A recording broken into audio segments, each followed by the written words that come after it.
Faith and the pandemic. Local religious leaders are opening up about how the past year has impacted beliefs in the community. Places of worship were closed for months, leaving a lot of people out of touch with a key part of life. Pandemic has led to some very scary questions for the faithful. Paula Tutman sat down with religious leaders, talked about those questions head on. Every 17 years, the cicada bursts from its slumber and swarms. Now, it's a scientific wonder and certainly a nuisance, but when you put that together with a year in which we are battling climate change and pain and hunger and certainly a global pandemic, it certainly leaves a lot of people scanning the horizon for four horsemen and wondering whether or not we are entering a biblical apocalypse. Corruption has spread on land and sea. What is happening on land? Injustices, poverty, racism.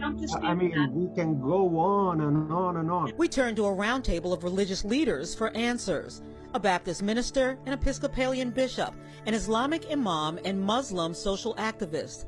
The Catholic chairman and president at Interfaith Leadership Council of Metro Detroit, a practicing Sikh, and a Jewish rabbi.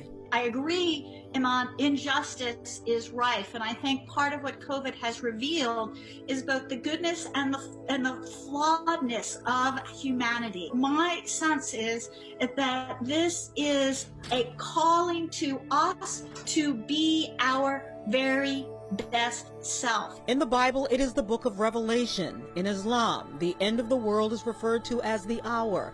In Hinduism, the god Vishnu returns. In Buddhism, the planet is restored instead of destroyed. And until mankind decides that we're going to do some things differently, we can have a vaccine that will appear to be changing the tide. But until some other things are fixed, I think we're going to stay here. Most Catholics would say is the expectation of God, the expectation that we live with one another in a community that helps one another, that cares for one another.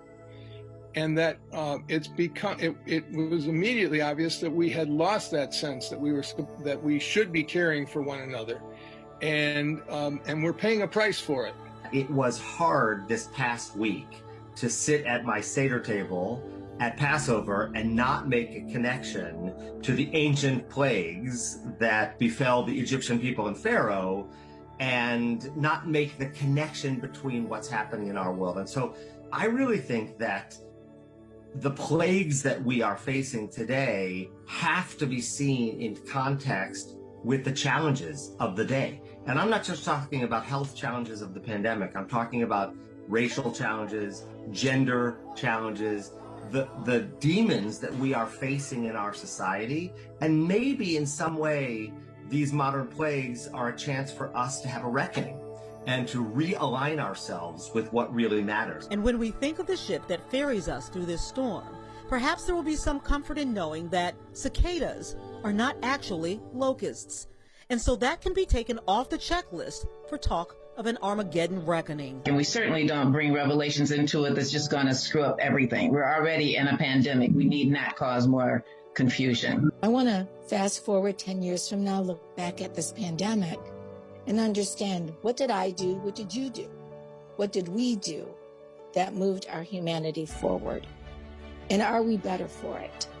And if the answer is yes, then we have learned lessons. And if the answer is no, we have a lot of room left to grow. By the way, this a particular group of faith leaders doesn't just get together for the many roundtables we put together. They're an established interfaith group, and they meet regularly to seek common ground and dial into various communities to offer peace, counseling, and service.